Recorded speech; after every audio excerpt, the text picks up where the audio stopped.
The RMS Titanic is probably the most famous ship in human history. That popularity only steamrolled by how many people know that it went out sad, with its demise being the deadliest single shipwreck of all time. It is a relic now, but that beauty was an early 20th century marvel when it first hit the waves. The Titanic was built in the United Kingdom as a passenger ship, the biggest ship there ever was at the time, and is the leading example of real-life irony. One of the main things it was known for in its time was the vessel's then state-of-the-art safety features with the latest technology available to prevent and respond to an emergency at sea. In promotional material for the Titanic and its sister ship, the Olympia, they were described by saying, "As far as it is possible to do so, these two wonderful vessels are designed to be unsinkable." Where the Titanic, of course, on its first ever voyage, would go on to shit the bed spectacularly by having violent intercourse with an iceberg and dying. Whether you watch X-rated Titanic parodies or not, the ship went under on April 15th, 1912 at 11:40 p.m. and took roughly 2 hours and 40 minutes before the boat was fully claimed by the seas. There were some 2,200 people aboard that ship, and there were only enough lifeboats to save a fraction of those passengers, leaving over 1,500 people to perish in the frigid sea. A few days later, when the scope of the tragedy reached the general public, it caused outrage over how something like this could even happen. It led to major changes in safety regulations at sea, like a requirement to carry enough lifeboats for all people on board a vessel. What a brilliant idea. Whoever made that happen's a genius. Beyond that, I don't need to tell you about the Titanic's cultural impact. You literally live in its wake. It's the reason you know Leonardo DiCaprio's name. As for me, the Titanic was my first love, you might say. My first hyperfixation. It was all I thought about for the entire school year as a kindergartner, with a brief break where I got really into sharks. I read every book on the Titanic I could. I wrote my own terrible versions with crayon and colored pencil. It's not plagiarism, because I didn't know half the words I was reading to copy them. And I knew that the Titanic had 4 smokestacks exactly. Because yeah, I can count. With all that said though, what about the other side of the coin? All my life, I've been obsessed over the ship that sank, but I never stopped to think about what did the sinking. What about the thing that sent the Titanic to its watery grave? The iceberg.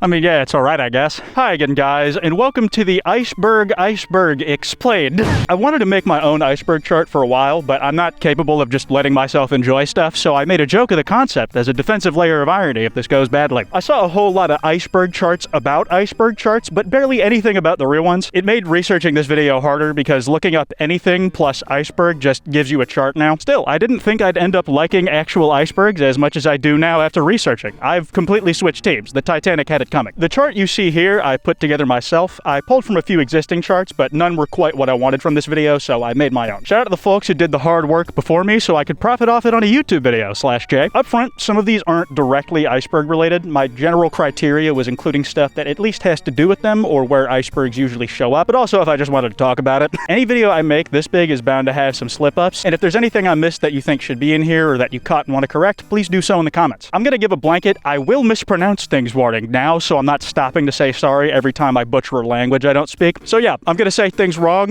my bad. Last thing before we dive in, this is my first video back after my unplanned hiatus, and still somehow only 20% of y'all are subscribed with notifications on. If you want to see what I've got coming down my asshole in the future, it'd mean a lot if you subscribe and hit the bell icon. Plus, you can always undo it later if you decide you hate me. Hey, but first, just chill out for a second, let's relax, and let me tell you about this video's sponsor, the nut jobs who made it all possible, Vance Global. Vance has the opposite of trust issues. They never give me rules for this kind of thing, which is great for me and catastrophic for them. They've hooked me up with an MRE's worth of their products, and whether you're just trying to calm down a little bit or put your head in the clouds for real, they've got something for you. They've got HHC, Delta 8, and CBD products all available as flour, carts, and gummies, which are my personal go-to. The gummies are 50 milligrams a pop, and there are 400 milligrams total in the bag. If it's your first time trying them, I would recommend splitting them in half because these things dome me on the regular. Every single one of Vance's products are vegan, organic, and lab tested, with all of the test results available on their website. Their packaging is very low-key, and they have very discreet shipping to all 50 US states and the United Kingdom at whiplash speeds. Whether you're trying to knock your socks off or just relax with some CBD,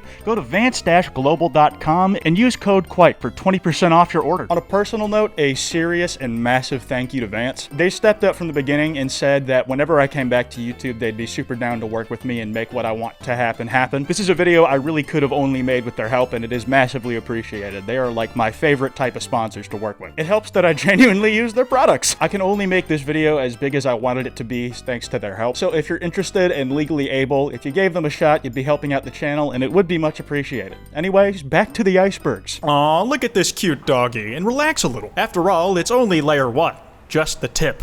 The tip of the iceberg is fittingly our first entry, if you ignore the Titanic. It's a saying that comes from an iceberg only having 10% of its mass visible above water, where most of the thing is submerged underwater where we can't see it. It's the origin of every iceberg chart, no shit, that's like the whole point, and it compares how common knowledge of a given topic is only the tip of the ice, and that like an iceberg, most of what you can learn about a subject is information that you gotta dive deep into the water to see. Lots of folk believe the saying was popularized in the early 1900s, in large part a result of the Titanic hitting a new low, as that rocketed icebergs into public awareness at the time. Now, in writing, iceberg theory, also called theory of omission, was coined by Ernest Hemingway, and essentially it means the same thing as the saying, but applied to writing. In Hemingway's memoirs, specifically in Death in the Afternoon, he compares his theory of writing to an iceberg. The author said he omitted parts of a story on purpose in a way where the reader is made aware that information in the story is being withheld from them. That even though a person will never get to know exactly what that info is, leaving out that information on purpose strengthened the story by creating intrigue. The MS Hans Hedtoft was a Danish cargo passenger liner that sank in January 1959 via the classical crash into an iceberg. The ship was named after the 14th Prime Minister of Denmark named, get this, Hans Hedtoft. He seemed like a decent opinion haver to me, and that he was not a huge fan of Nazis. I personally agree, it's very brave, I know. As of writing this, the Hedtoft is currently the last ship known to be sank by an iceberg that resulted in casualties. The ship lost all 95 people aboard, plus its precious cargo of frozen fish when it sank. Ironically, the only piece of wreckage ever discovered was a lifebelt. If you forget for a second that the Hedtoft ended up being a failure, it was actually a pretty neat little boat on its own. The first half of its maiden voyage from Copenhagen to Greenland was made in record time, before some uniquely terrible weather conditions did them in on the way back around. A monument to those who died was unveiled in 2005 at the North Atlantic Wharf in Copenhagen. The iceberg from Club Penguin was a chunk of ice floating on the digital water northeast of Club Penguin Island. Most days it was just an open white floor that people would bust out the mid-2000s versions of Fortnite emotes on, but it saw changes over the years, like the additions of games, as well as several event parties which would alter the iceberg's layout. Of course, this thing is best known for its long-standing urban legend, where if enough penguins stood on the thing, it was said you could flip the iceberg to its other side. It had people foaming at the mouth, either genuinely theorizing or just making the fuck up what it took to flip that ice. One of the biggest rumors was that if enough penguins used the Jackhammer 3000 emote that came with the hard hat item, you could convince the berg to go ass up, face down, doggy style. For a while, that was all total horseshit. Source, I lied. But the rumor would get tongue-in-cheek nods from the Club Penguin devs, like a painting of a tipped-over iceberg being in other parts of the game as an Easter egg. Towards the end of Club Penguin's life, when the original servers were getting ready to shut down, the Waddle On Party, the final party on Club Penguin, made it possible to finally flip the iceberg. To do it, you needed either a few blue penguins or penguins with blue puffles equipped, and if you used the Jackhammer emote, different things would happen depending on how many crypts were in your lobby. 2 to 4 people would cause the iceberg to shake, and with at least 5 players, you'd finally be able to flip the ice. The other side of the iceberg was quite sentimental. There was a plaque on the underside that read, "Together we can build an island, create a community, change the world, and even tip an iceberg. Waddle on." That made me cry as a grown man half a decade on. I didn't know I could still do that, and I'm not going to prove that I can. A glacier is any long-running, old-as-sin body of dense ice that continuously moves under its own weight. Glaciers form when, in the right conditions, enough snow has built up over the course of years and sometimes centuries, if not longer. These things aren't just the birthplace of every iceberg. They exist all over the world and on every continent except Australia. It is hotter than hell there. They have their tendrils shoved into wherever they can find a suitable hole. There's this thing called an ice sheet, which is actually just a really big glacier. It's also called a continental glacier. It's when glacial ice takes up over 19,000 square miles of space, and they are only found in Antarctica and Greenland. Glaciers are also important indicators of climate change. The speed they are melting is a sign of how aggressively the climate is changing.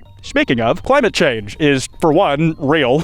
That seems like a good place to start. You had to know this one was coming. It's relevant in other entries because it's kind of hard not to talk about natural ice without it, so I'll try to be brief with this one. Climate change is mostly used today to mean global warming, where average Earth temperatures have been rising more than usual year after year, but it also refers more broadly to how Earth's climate has changed over its entire history. The current warming of the Earth is being accelerated by greenhouse gases getting in the atmosphere from things like fossil fuel emissions and cows farting. Climate change has led to deserts growing larger, wildfires, heat waves, and other natural disasters becoming more intense and commonplace than than before. But most importantly to us, it's sped up the rate that glaciers, permafrost, and sea ice are melting. The warming temperatures cause more ice to break off from glaciers, meaning I have more props in the background of this video, but these same icebergs will ultimately melt into liquid water, and the more that breaks off, the less habitats for Arctic life there are, putting many animals who live on these ice heaps in the endangered column of your AP Animal Science exam. The ice melting into the ocean is causing sea levels to gradually rise, and it's already begun to encroach on the shores of where people live. Areas closer to the sea are expected to have their shores pushed back as more ice melts and the water takes up more land. Ice calving is when huge chunks of ice break off from bigger pieces of ice, be that a glacier, an ice shelf, or even just a big iceberg breaking into smaller ones. Icebergs originally come from calving events in places like Antarctica and Greenland, where glaciers terminate at bodies of water and the ice breaking off falls into open seas. When a calving comes around, it gets loud. You'll hear the physical crack or boom of the ice breaking off from its parent structure, and then large chunks of ice will fall into the water, causing massive waves that judo flip the shit out of ships if you aren't careful. Calving events at some glaciers are almost as strong as my calves, to the point where you have to view it from a proper distance. Like at Johns Hopkins Glacier, waves from ice hitting the water get so big that boats have to view the event from over a mile and a half away. Now imagine how crazy that shit looks in person. Did you do it? You have not had an original thought in your life. Tons of people already thought of that, idiot. And they were right, too. There are major tourism spots in places like here in Ilulissat, as well as in Alaska, where people come from all over the world just to see ice calve off in person. Icebergs flipping is when an iceberg changes and rotates its position floating in the water based on changes, like a loss of mass or other influences. Depending on the size of the ice, this can have a range of major consequences. For context, icebergs can get, like, unbelievably large. We're talking miles and miles in both length and width. Some have been bigger than states and the size of countries, and these big ones are generally very stable because of their size, and therefore how much of the iceberg is under the water, keeping its right side up. The thing is, a berg doesn't need to be that big to make a big splash, and when a big enough iceberg does flip, the energy released can reach the levels of a nuclear bomb. The energy isn't let out all at once like a bomb, but what I'm trying to get across is that shit is dangerous. Ice calving and icebergs flipping can cause tsunamis that capsize ships if they get too close. In general, it's nuts that there has been more than one iceberg that size caught on camera while rolling over to tan its back. But even if it's not a large iceberg flipping, if you're close enough to it, it does not take a lot to turn one over, and it'll kill you no problem. Just look at this video. That video was apparently at two French dudes who reportedly also think climbing the ice was dumb and not a great move. You can see that despite how large icebergs can seem, even relative to people, they are still shaped like a mess and their stability is not guaranteed. These things are known to get rotated a lot based on very little, which is just like me, for real. And these dudes climbing, putting force in just the right places was enough on its own to tip one over. Plus, it's not like they were gonna reach the top of it anyways. It's like these guys didn't play Modern Warfare 2, the first. Where are your ice picks and Demonia's ice boots, young man? An ice shelf is the part of a glacier that an iceberg will actually break off from. It's the ice that forms at the part of a glacier that flows into the ocean. Like ice sheets, they are only found in Antarctica and Greenland, as well as Arctic Russia and northern Canada as well. Recently, though, ice shelves have been shrinking big time. Usually the ice that a shelf would lose from things like calving events and melting is replenished by new ice and snow coming through, creating a sort of equilibrium. But as of late, the pace of ice lost in ice shelves is out of whack with the amount that can be replaced, and it's led to some ice shelves almost completely disappearing. For instance, the Ellesmere ice shelf, which had its hairline pushed back by 90% during the 20th century. Criteria to be an iceberg. It's funny to me that this many entries in, I'm only now telling you what a real iceberg even is. Basically, for a chunk of floating freshwater ice to be considered a berg, it has to meet some set standards. According to the U.S. National Ocean Service, for iceberg prestige rank, a given chunk of ice has to be over 16 feet above sea level, 98 to 164 feet thick, and it has to cover an area of at least 5,382 square feet. Can you imagine being the iceberg under the requirements by 1 foot? I'd cry every night of what's left of my life that's literally melting away, like my best chance was still too small. It's a penis joke. It's my penis. But if they're too small to be icebergs, what are those dumber, tinier, more pathetic bits of loser ice called? Bergy bits and growlers. Both of those are classifications for the ice chunks smaller than an iceberg. A bergy bit is medium to large sized with a height of at least 3 but less than 16 feet above sea level and an area of 1,100 to something like 3,200 square feet. Those dudes can get so big it still get called bits, even for its scientific name. That's cold, man. Get it? Shrinking down to size, growlers are named like they eat bergy bits alive, but are actually much punier than them, being smaller fragments of ice around the size of a grand piano or several Xbox 360s arranged in the shape of a grand piano. With all that said, I have some bad news. If the height of a club penguin avatar is 3.5 feet, using that as reference, if we measure the dimensions of the club penguin iceberg, it's not good. Coming in at 9 by 16.5 penguins converted to 31.5 times 57.75 feet, giving this berg the most generous calculation we can by measuring from the farthest that it sticks out on all sides as a rectangle, it is still only a max of 1,819 square feet. It is not an actual iceberg. It's a fucking bergy bit. That shit sounds so limp, man. I can't believe we got so excited for so long over an iceberg that lied about being one. So for tabular icebergs, sometimes called ice islands, if you've ever seen the photo NASA took of the big iron ingot looking ice slabs, the ones with straighter edges than you'd ever get at Supercuts, those are tabular icebergs. Tabular is actually just one of 6 shape classifications an iceberg can have, and this one is essentially just a flat rectangle. They have a length to height ratio greater than 5:1 and are the kind of iceberg that can get big as fuck because of their shape. They mostly come from Antarctica and are called ice islands because of how large and somewhat even the surfaces can end up being. Because of its shape, tabular icebergs are relatively stable, which has made them places of interest for government use throughout history. It's kind of a losing game for all 5 of the other shapes. Like I said, there are 6 total, and they are split into 2 categories. There's tabular icebergs, and then all the other ones, non-tabular icebergs. A dome is an iceberg with a rounded top. A pencil is an iceberg with 1 or more spires.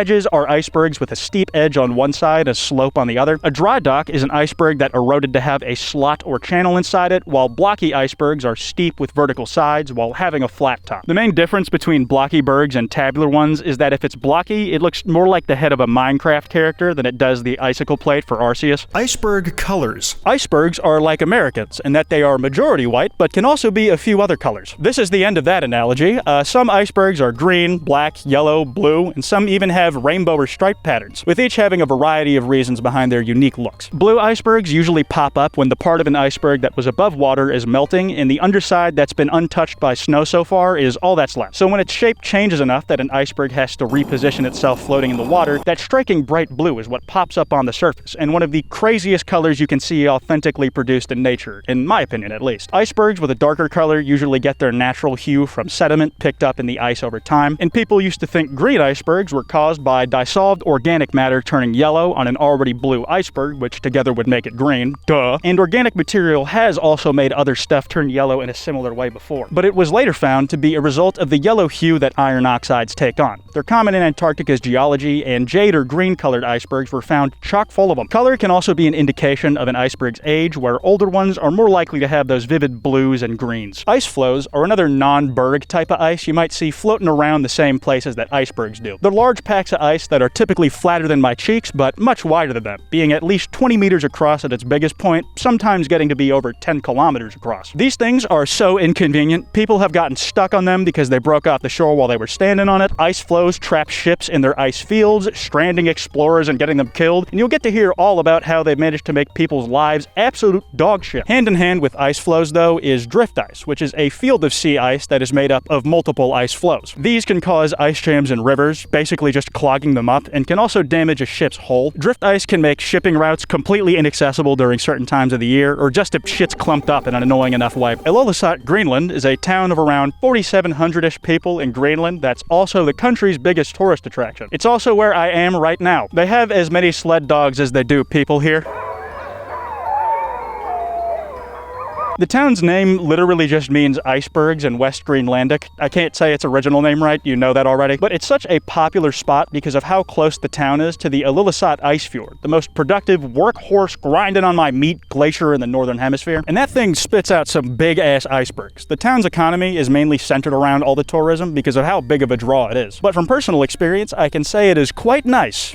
Except for the mosquitoes. Iceberg Alley is also a spot of interest for iceberg viewings, if you can believe it. It's off the coast of Newfoundland and Labrador in Canada, and also the furthest south that you can view icebergs. Most of the big cum-colored rocks here still come from Greenland, but some originate from northern Canada. Iceberg Alley is famous as being the place where the Titanic sank, and as one of the most iconic places for iceberg viewing out there. The ice there is about 10,000 years old, and icebergs are viewable from both land and sea. You can look at them from multiple points along the coastline, with boat tours being an option as well. Iceberg management is the general field of managing icebergs. Sorry, they're not all exciting, guys. This one is, though. I love logistics. Groups that do this kind of work includes everything from federal agencies who monitor iceberg movement to corporations who are worried about these ice giants destroying expensive infrastructure they have in places like Iceberg Alley. Knowing where icebergs are and where they will probably go next is important for shipping and international trade to not get clogged up in certain parts of the world. It helps to gauge what communities or industries could be affected by iceberg movement, like ships in the North Atlantic needing to know what they're sailing into. The people running this stuff write some detailed words on paper, and I can't understand exactly what they're saying, but I found an almost 100-page report on managing icebergs in the Grand Banks alone, so whoever wrote it is just like me for real. If the page count didn't make it obvious, there's a lot to this work, so we'll revisit this kind of thing in later entries covering more specific iceberg management stuff. The largest icebergs ever, with an S, are multiple different ones because the title of the big one changes hands over time, and I might as well group a few together here instead of getting all my wires crossed. The biggest iceberg ever reported was in 1956 when the ship the USS Glacier, these names have to be on purpose, reported an iceberg over 12,000 square miles wide. It was measured at 208 by 60 miles long, making it bigger than Belgium, both the waffles and the place, in case you weren't sure. Unfortunately, satellites weren't around yet, so we don't have pictures, and the size has to be estimated because of this, meaning we can't know for sure how big the iceberg actually was. Iceberg B-15 is the biggest that was reliably recorded with satellite data and by recorded area. We are sure this thing was this big at 159 by 20 nautical miles wide with an area of 3,200 square nautical miles. That's close to the size of Jamaica. Even pieces that split off from that big-ass dude are still out there floating around. Iceberg A-76 was the largest iceberg in recent memory until in May 2021 where it broke into 3 different pieces. Small correction, Iceberg A-76 actually originally broke off in May 2021 and didn't break into several pieces until October 2022. Still a pretty unimpressive reign, I'm not gonna lie to you. The largest chunk, A-76A, is also still out there to this day, though it is definitely melting. Finally, the current biggest is A-23A. What's funny is that it was also the former biggest iceberg. It got showed up in May 2021 when A-76 first climbed out of Antarctica's womb to snatch the title. A-76 only held the belt for under 2 years, breaking up at lightning speeds and one of the most disappointing title runs in UFC heavyweight history. Iceberg A-23A managed to stay so big for so long through steroid use and because it barely traveled away from its birthplace in the South Pole. It got kind of stuck on the seafloor, making it less likely to break apart. Ocean currents didn't move it as much, so it stayed in colder waters, where it is now the only comeback king in iceberg dick measuring history. An iceberg's age can refer to multiple things. The main one is how long an iceberg will live after first calving off a glacier or a bigger iceberg. The oldest iceberg we can be sure of was B09, which first broke off in 1987 in the same place that B15 later would. And this dude chugged along for almost 33 years before he gassed out. It was also one of the longest icebergs ever recorded and carried away a research station named Little America 5 when it died. Damn, he really hates the States that much. I'm glad he perished before he found out about the big America. B09's size factored into how long it lasted, as its mass caused it to get stuck in colder waters for longer, buying it some time before reaching warmer seas. The same can be said for the next oldest iceberg, A23, that was almost 30 years old. And you might remember it for one of its kids from the last entry, where it was the biggest iceberg currently around. There's an A24 joke in here somewhere. Outside of that, the average iceberg's lifespan is at God's hands. One from Iceberg Alley may live for 2 to 3 years on average, while those that head south out of the alley rarely last more than a year before they melt to the size no longer considered an iceberg. The other meaning of an iceberg's age refers to how old the ice itself is, which can go back to well before recorded history. Remember how glaciers move slowly over time? Well, I meant really slow. Generally, it takes thousands of years before the ice in a glacier has moved enough to break off and become a berg.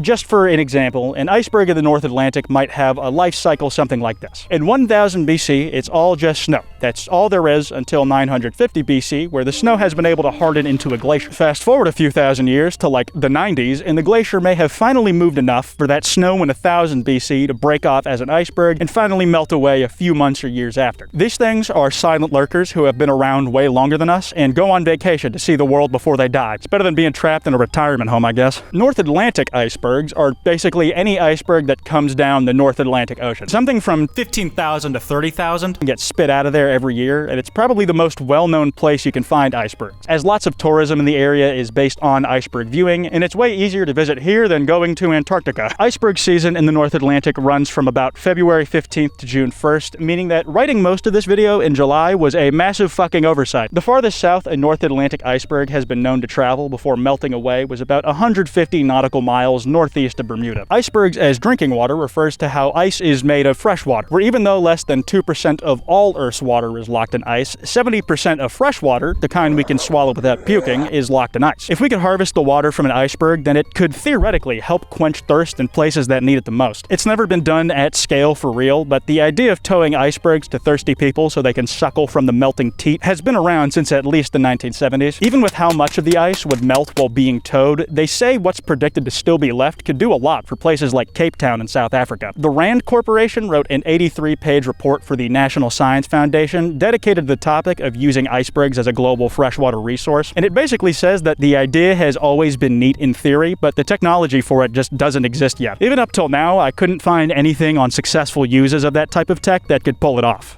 Or have I? Pareidolia is basically your brain's habit of projecting meaning onto things you see, hear, or anything your senses perceive, really. For example, seeing a cloud shape and thinking it looks like an animal, or the good old Jesus and the burnt toast. Your brain essentially tells itself, hey, this thing looks like a different thing that isn't this thing. And people take pictures of icebergs that look like other stuff a lot, and they go viral pretty often. There was this iceberg that people thought looked like Batman 15 years ago. There's also this really cool stock photo of a glacier pouring water out its side that looks like a crying face. And finally, here's one Reddit saw before immediately wanting to have sex with it. The Antarctic Treaty System includes the main Antarctic Treaty as well as several separate but related agreements that regulate how countries are allowed to operate in Antarctica. It was first signed in 1959 with major players like both the US and the Soviet Union both agreeing, as well as Japan, the United Kingdom, France, and others. As of 2023, a total of 56 member nations have signed this treaty. Its basic idea was to keep Antarctica as a place that we do not have wars on. Military activity was banned on the continent, making it the first arms control agreement of the Cold War, and it was meant to be used only as a preserve for scientific investigation and research, a place to freely practice science stuff for the sake of innovation. Everybody didn't always follow through on that, and there is a lot to the treaty system, but it's still a pretty big deal. It covers several more specific topics like claims of land made by countries prior to signing and other stuff like that, so we'll be circling back to the treaty where relevant. Fellas, watch your step and put your hammers down, because now it's layer 2. We're breaking the ice. The International Ice Patrol is an organization founded in 1914 that has been tracking iceberg activity for over the last 100 years now. This thing was born 5 months before Franz Ferdinand got shot. It was formed in January of that year at the first Safety of Life at Sea convention. The patrol was first formed in direct response to the Titanic sinking, and they mainly monitored danger bergs in the North Atlantic. Funding comes from a bunch of different countries like Canada, the United Kingdom, Japan, and others who rely on iceberg movement data either because they're close by or have trade that relies on not running into them. Listen, do not fuck with shipping lanes. World powers let a lot slide, kill civilians, sell drugs to kids, whatever, but do not mess with the money. That's the only thing these motherfuckers will work together on. The Ice Patrol is somehow a part of and run by the U.S. Coast Guard, and they operate out of U.S. federal buildings in Maryland. So it is international, but like, whose Ice Patrol is it really? A lot of countries still have iceberg monitoring operations of their own, separate from the IIP. IP. This includes the United States for some reason, who, despite running the patrols day to day, also have the U.S. National Ice Center, which was formed in 1995. They make global sea ice charts as well as name icebergs that at their biggest point are over 10 nautical miles long. I was gonna make a joke about how they're redundant and we literally got other governments to pay for something that we control, but it sounds like the Ice Center does different stuff, so actually I'm the idiot. They post a lot of the information they collect publicly on their official .gov page, and there's some neat stuff there. So if you're into this shit as much as I've tricked myself into being, then there may be exciting cutting-edge information for you on there. Outside the US, if you're a country with waters that have icebergs in them, or you rely on shipping routes with icebergs in them, chances are you've got a local ice watching enthusiast club. There's the Canadian Ice Service for one, and it's made up of roughly 60 personnel. That is technically a big operation when you consider it's like 2 very full high school classrooms all working on the same thing, but they really sound like the iceberg equivalent of a bird watching society. They all know each other and hang out on weekends. I just really want to know what their in-jokes are. I'm trying to find people who like this stuff too. Operation Deep Freeze is the code name for multiple American missions to Antarctica. It's a general label these days, but individual operations were first labeled as Operation Deep Freeze 1, then Deep Freeze 2, and so on. Eventually, operations were named by the year they took place, and over time, Operation Deep Freeze became the general term for United Statesian activity in the South Pole. Deep Freeze 1 started around when the Antarctic Treaty System first went into effect, and as part of the 1957 to 1958 International Geophysical Year. That was a joint scientific initiative with many of the same member nations as the Antarctic Treaty, who all agreed to collaboratively conduct studies in both of the Earth's compass poles. The IGY marked the end of a period in the Cold War where scientific exchange between the East and West was majorly stunted. It was big news. Beginning in 1955, backed by the U.S. Navy and Task Force 43, which consisted of several U.S. icebreaker and freighter ships, Operation Deep Freeze 1 established a permanent base of operations in Antarctica. Both the Navy and, interestingly, Disney Studios documented the expedition, which got Walt Disney listed as an honorary member. The leadership for the operation switched hands several times over the decades, being run by several different military and government subgroups, where today it's headed by the U.S. Antarctic Program and the U.S. National Science Foundation. The grotto in an iceberg is a photo that goes hard as shit, screenshot at your own risk. It was taken during the British Antarctic Terra Nova expedition on January 5, 1911. Herbert George Ponting snapped it, and it depicts the scientists Griffith Taylor and Charles S. Wright at the entrance of the ice with the Terra Nova, the ship used for the expedition, visible in the distance. One of these dudes brought a fucking cane to the South Pole. By all accounts, this guy is a scientist, meaning a massive nerd, and he's out here looking cool even from a distance? How did nerds being lame and weak ever become the stereotype? That guy definitely fucks and is probably decent at math on the side. Bringing it full circle, the RMS Titanic iceberg is the specific iceberg that struck the Titanic, causing it to sink. The pictures I'm showing here are some of the only known photos ever taken of the iceberg that people think sunk the ship. One was taken by the chief steward of the SS Prinz Adalbert on the night after the Titanic sank. His ship sailed near the disaster site without even knowing that it had even happened. Emle Noenwald, who I cannot say his name, that's what they said he was, but he said he took the photo because he saw a red streak along this iceberg, which indicated there may have been a recent collision with the ship, but he didn't know what ship it would have been, much less the Titanic. On a different boat, Captain de Carteret took another photo and also identified the iceberg by the streak of red paint on its side that made it look like something had, I don't know, hit it with a big boat or something. Except all of that's baloney because we've got a real police lineup here. There are other pictures of icebergs that allegedly sank the Titanic, and we're not certain which one is the real culprit. The problem with the Prinz Adalbert photo is the crash was described as a lot more violent, tearing chunks of the iceberg away from it when it hit the Titanic. A streak of red paint probably isn't enough to go off here, as there would probably be a lot more carnage, and the red streak might not have even come from paint. It doesn't help that several icebergs in the area were said to have red streaks on their sides as well, and unless the bergs were playing ping pong, just running train on the Titanic, there is no way they all got a piece of ass. We do have first-hand accounts though, as some folks are built different than those drown-pilled losers and lived through the sinking. Survivor Joseph Scarrett made this neat little drawing of what the iceberg looked like from his memory, where he apparently described it as being in the shape of the Rock of Gibraltar, with gleaming icy sides and a dark patch of earthy matter. There's also this dude, Colin Campbell Cooper, who's like an actual famous artist with his own wiki page who just happened to be on the Titanic. He was rescued by the Carpathia, which was the first ship on the scene of the Titanic that saved some 700 passengers. And while aboard, he documented the rescue operation while it was going on by drawing what happened as it happened. He doodles the Titanic on his math homework, just like me. One of the things he drew right after the wreck was a sketch of the iceberg that caused it. His drawing had two distinct peaks like Joseph's did, but also had a chunk near the bottom torn off where the ice had rammed into the ship. I'm sure these dudes' memories weren't perfect. They did almost die during the whole thing. I can understand it being a little hazy, but luckily, some of the icebergs photographed look a whole lot more like what these fellas said than others. There's one picture in particular that best fits these descriptions by a mile. About a week after the Titanic sank, the SS Bremen, the one launched in 1896, not to be confused with one of the 4 other naval or 6 passenger ships also named the SS Bremen, occasionally at the same time. Sorry, I got sidetracked, but this SS Bremen passed through the Titanic wreck site on April 20th, 1912, which is the same day Hitler turned 33.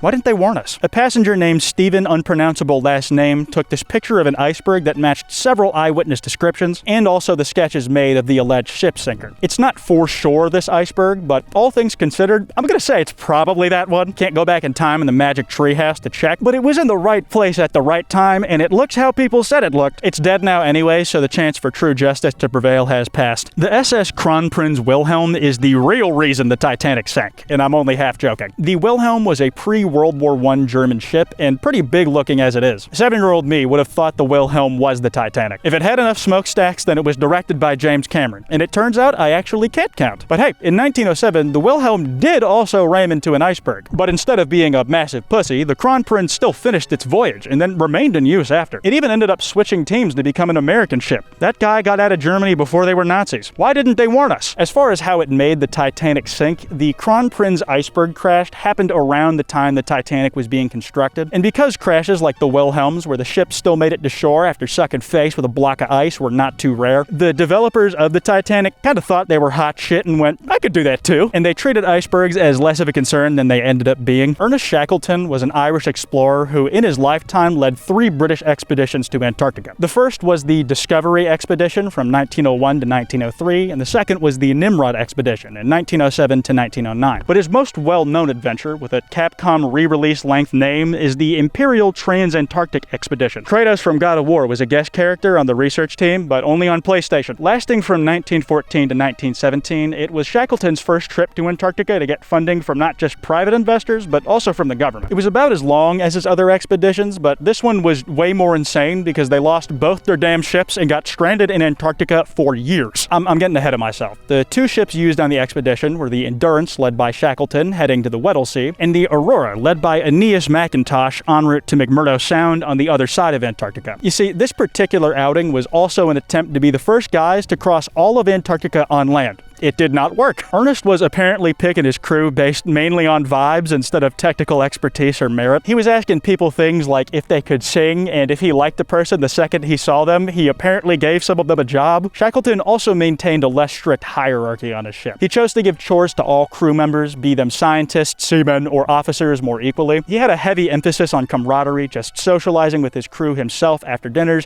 cracking jokes, and participating in games and sing-alongs. The recruitment ended up totaling in a 56-person crew, with each ship getting 28 crewmen apiece, and within the first year of the voyage, the Endurance got caught in an ice floe where it was frozen in place. After a month of waiting and the ship not wiggling loose enough to leave, Shackleton abandoned their usual routine in favor of refitting the Endurance into a suitable winter station. But over the next few months, the ship drifted north through the ice. In November 1915, it finally became too much, and the ship went to bed forever, sinking. So for the next 2 months, Shackleton and the fellas were left camping on drift ice, hoping it would float all the way to Paulet Island, where they knew there would at least be supplies. Fingers crossed, knock on wood, guys. They would have just legged it there, but walking wasn't possible on the ice, so Shackleton set up the Patience Camp, and he was manifesting all his built-up karma, hoping they got to the island via floating ice. Oh, I almost forgot to mention, during all of that, the Aurora peaced out and drifted into the sea as well. Also, 3 of the crew, including the captain, died. That sucks, but it's good for me because I could not say that captain's name right, even worse than usual. Shackleton's guys, though, could just not stop getting fucked on a cosmic level. The ice floe they were living on split and was no longer safe to stay on, so they all had to cram into their leftover lifeboats and sail to wherever the hell nearest land was, die trying,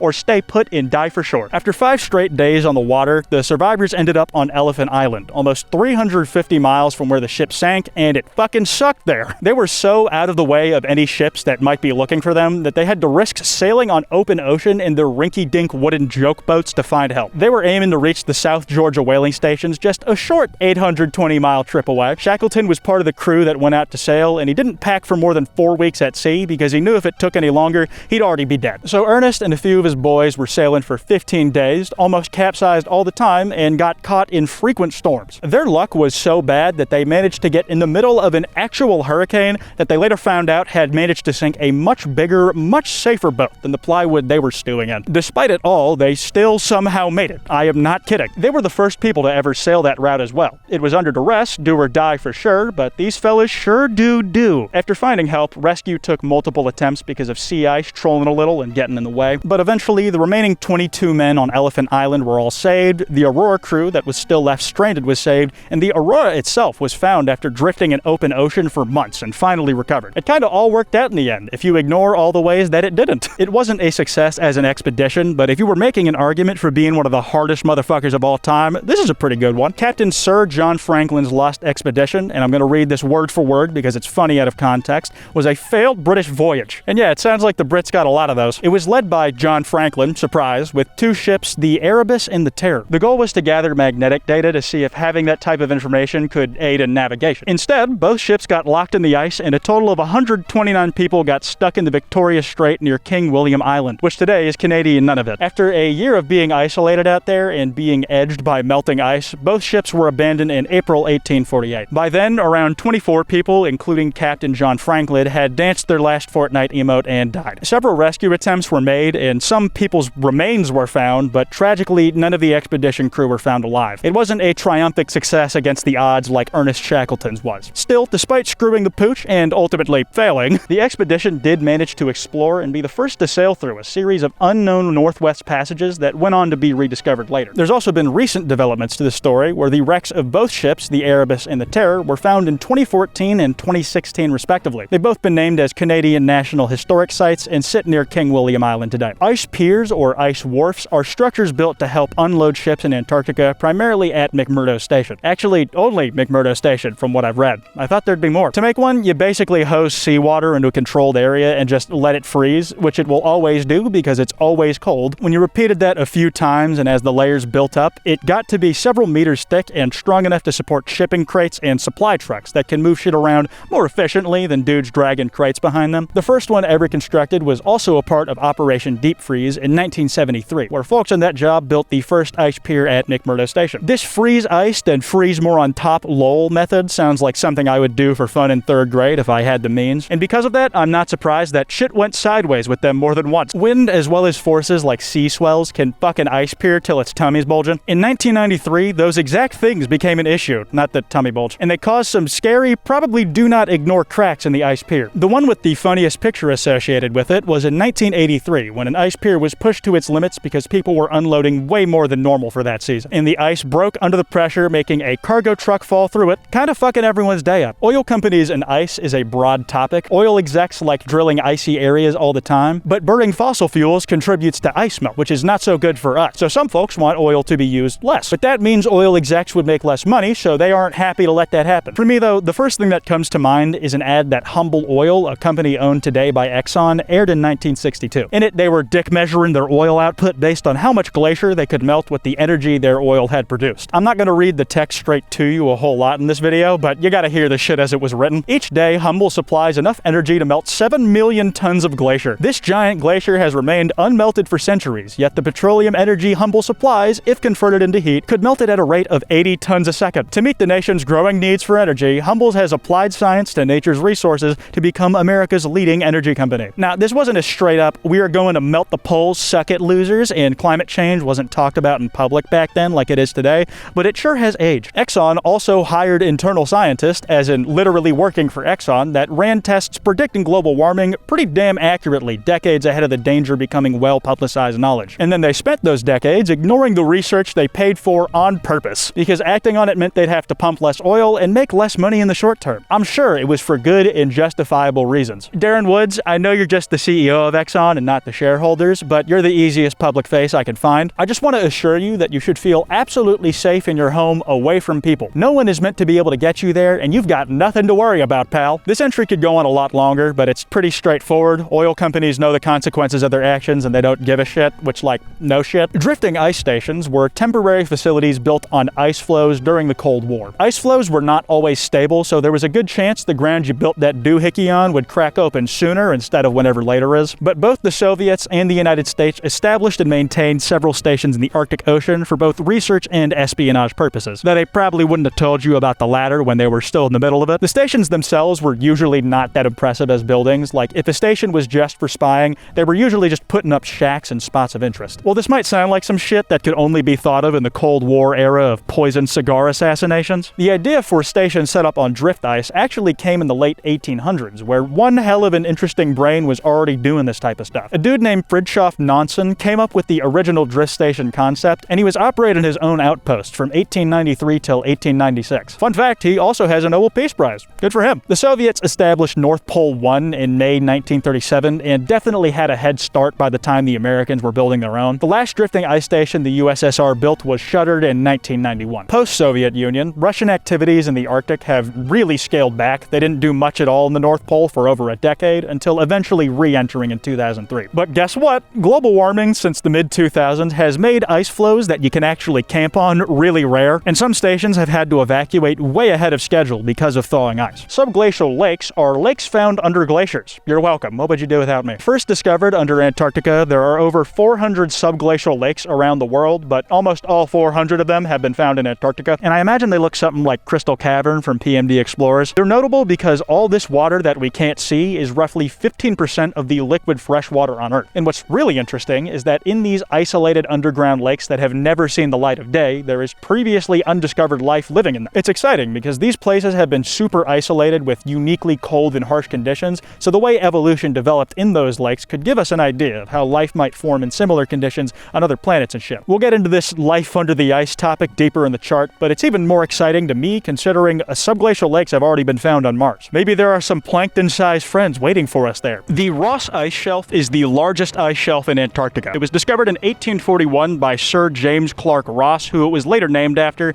and for decades in early Antarctic exploration was considered an almost mythical, untraversable obstacle. It was originally just called the Barrier because it stopped Ross's expedition in its tracks, with any number of extra adjectives like the Great Ice Barrier added, because it stopped explorers from being able to sail any further south beyond it. But Ernest Shackleton, our favorite little guy, and a team of his were the first people to ever cross the ice shelf in 1908 on the Nimrod expedition while trying to reach the South Pole, years before the trip that got them stranded there. Quite fittingly, after the Great Ice Barrier was finally conquered, it went on to become a sort of staging ground for later explorers, as it was big as hell and flat on top. It's almost poetic that what once stopped us dead in our tracks is our new starting point, and the first man it stopped is now memorialized in its name. The Thwaites Glacier, nicknamed the Doomsday Glacier, is similar to the Doomsday Clock, in that when time's up, when it's all gone, it means that it's too late and we're probably all dead by then. So maybe let's get ahead of that one. Thwaites is an abnormally big glacier in Antarctica that is monitored closely because it could potentially send the sea levels up to your ankles during the dry season and is relatively vulnerable to disappear. It's concerning enough that people more powerful than me made a group of people smarter than me hang out for 5 years in 2018. Their job was to develop plans for possible futures involving the glacier, or to put it more dramatically, they were doomsday planning. Those guys put together an estimated timeline for potential collapse and found that ocean water was eroding the glacier quicker than they originally thought, and that the water itself was already 2 degrees above its freezing point. Not great. This one glacier alone contributes 4% of global sea level rise, and its full collapse would raise sea levels by over 2 feet. At this point, the only chance to preserve Thwaites, according to simulations, is if we achieve the lowest level of warming possible. If we don't, the glacier will eventually collapse within the next 200 to 1,000 years, probably making a mess of things for us along the way. The Halloween crack, as recently as 2022, is a big-ass iceberg just waiting to happen. It's been on the cusp of breaking off its ice shelf for ages and has been hanging on by a thread for that long as well,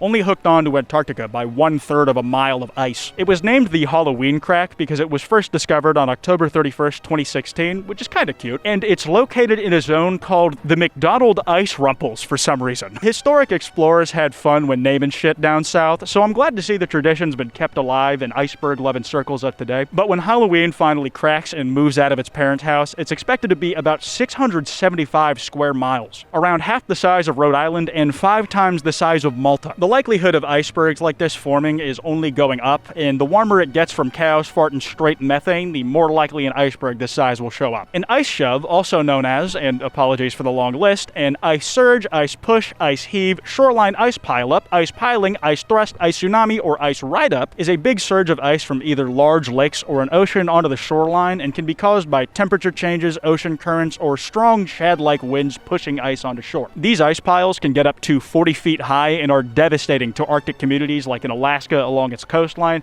and in the Chukchi Sea, the body of water that makes up most of the space between Russia and Alaska. The creation and amount of ice shoves caused is affected by climate change, and like pretty much every other ice-based natural disaster on this chart, rising temperatures are setting the stage for even more of these to happen in the future. Shelf ice is first and foremost not an ice shelf. It occurs mostly in the Great Lakes, and it's like if they tried to make a Las Vegas Eiffel Tower type of copy of real icebergs. Shelf ice forms when part of a lake freezes over and it later washes up onto shore. The ice usually doesn't stay flat on top of the lake though. Currents in the water and wind push these things around like a 6th grade bully, causing them to stack up in unappealing mounds of ice. They've been, if I'm in a position to judge, rudely described as if you took a pile of rubble and pushed up against the wall. I guess we're running with that schoolyard bully metaphor. They're dangerous to walk on because of how textured its surface is, and there are potentially air pockets lurking under that shelf ice, so you can plummet a few feet through one into the water if the shelf ice breaks. We all know by now that icebergs go very far down. That's like why we talk about them, but they can go so deep that they straight up cut out marks on the ocean floor. This is called seabed gouging by ice. Icebergs can scrape these long marks on the ocean floor if the water it's floating in is shallow enough. Most gouging doesn't really go deeper than a meter or 3 feet if you're correct, but in northern Canada they can get as deep as 16 feet into the seabed. Charles Darwin was apparently the first person to think of this idea being a possibility, but it didn't get properly investigated until the 1970s. Since you can't tell jack shit from the surface, you have to use sonar and other similar technology in order to research these things. Iceberg Commercial Products is an entry made up of a few things I've chosen to group together, but generally I mean it as using icebergs as part of a product's branding, its production, as a part of a gimmick, or places where icebergs are genuinely part of what's being sold, as well as a few other types of commerce. In places like Newfoundland and Labrador and Ilulissat, where iceberg tourism is big, some businesses in the area offer you drinks where the ice cubes and water come from a millenniums-old iceberg. I got to try some while I was here.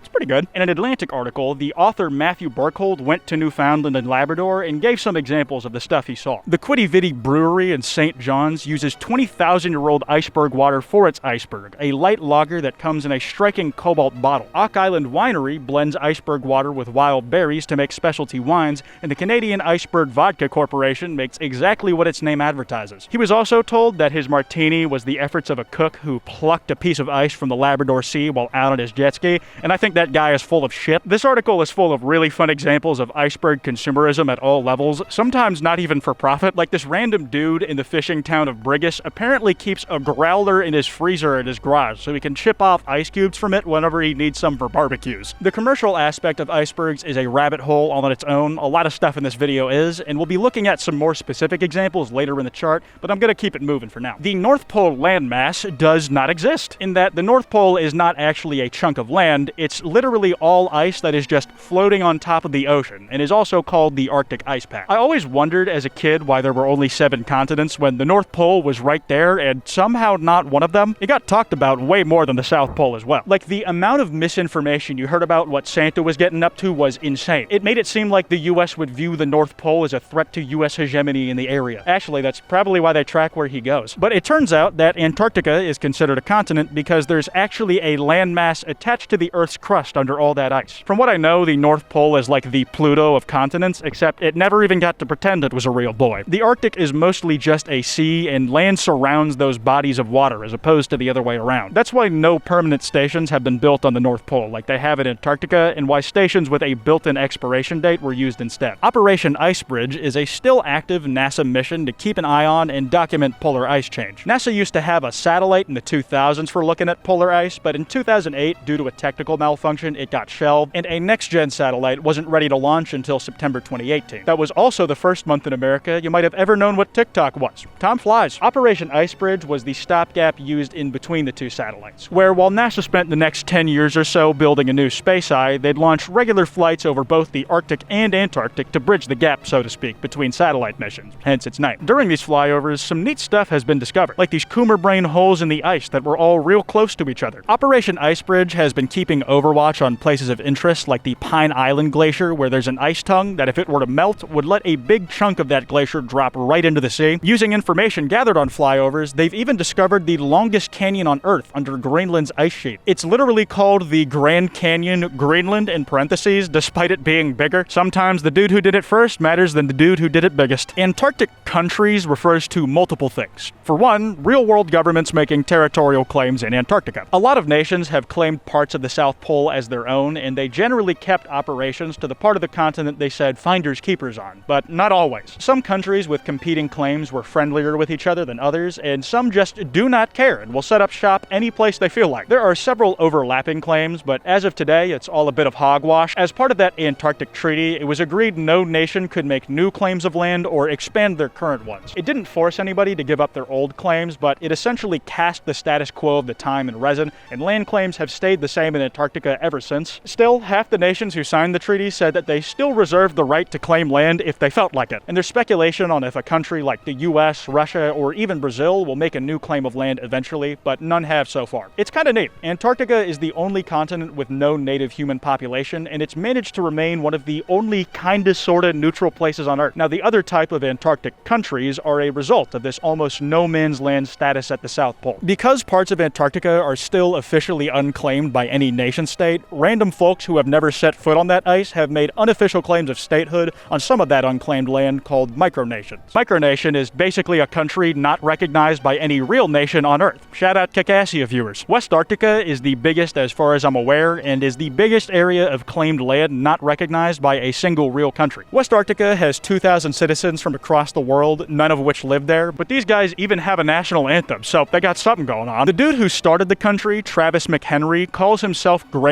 Duke Travis, which skirts on being very cool while brushing close to very bad and racist territory. Either way, it's still very LARPy, so I'm docking points for not being ashamed of the things you enjoy. There are other Antarctic countries like the Grand Duchy of Flandrensis, but they all have a relatively similar theme of being a marketing gimmick. These micronations are more often than not used as branding for charity organizations that try to raise awareness for climate change and its effect on the habitats of Antarctica. The Dickberg was originally going to be a humorous example of pareidolia, but I found more than one iceberg that got famous for looking like a penis, so now it's a recurring phenomenon. Now I get to dedicate an entry to icebergs with ball sacks. The articles reporting on the two different Dickbergs are giving me the full range of reactions you could possibly have to one of these. From livescience.com, giant phallus-shaped iceberg floating in Conception Bay surprises residents of Dildo, Canada. That's not a joke. Dildo, Canada got a dick-shaped iceberg sent to them like an omen from the gods. I was gonna make a joke about a dick worship-based religion, but that's just called being gay. Meanwhile, Metro put it a little more elegantly. Penisberg, dead ahead. I personally like it when you tell me information that way instead of how a credible source would. Is there like a male reproductive system under the ice? Apparently people called this iceberg the hammer of the gods, and I don't know what kind of gods these people are worshipping, because if that thing looks like a penis, then it's definitely a horse penis. I guess Poseidon was slanging horse cock. Look it up. A74 is an iceberg that was almost 20 times bigger than Manhattan when it nearly crashed into the ice shelf that it came from. Watching the time lapse of the near miss is like a Lego stop-motion movie right before a stormtrooper has to die and the red clay starts gushing out from all the holes it doesn't have. This near miss happened in 2021, and up till then, A74 had stayed close to its spawn point where conditions were cold enough for it to stay solid for a lot longer. But in August of that year, some strong eastern winds made that bitch a boomerang, just barely twirling around the ice shelf in a very close call. If it hit, it probably would have caused an even bigger iceberg to pop out down the line. Is that like iceberg incest? One berg crashes into the ice shelf it came from, make it a bigger iceberg? We avoided it this time, but the Brunt ice shelf where this happened is ironically not out of hot water just yet. Literally too, the sea is getting warmer there. Chasing Ice is a documentary from 2012 that follows the exploits of photographer James Balog and the Extreme Ice Survey, an organization who uses time lapses and photography among other tools to document the melting of glacial ice as a result of global warming. It has an Oscar for Best Original Song, which Scarlett Johansson was one of the people singing it. I had no idea about any of this. What's cool that I wanted to mention here is that in this documentary, these guys managed to record the biggest ice calving event ever caught on film. Even just on a flat screen, this stuff looks insane. It's like seeing the Fortress of Solitude sprout up on Viagra, except that is real and Viagra is not. It's hard to conceptualize something that huge moving like that, or moving at all, really. The Iceberg Lounge is a personally motivated entry on this chart and a fictional nightclub from Batman Media that serves as the base of operations for the iconic Batman villain,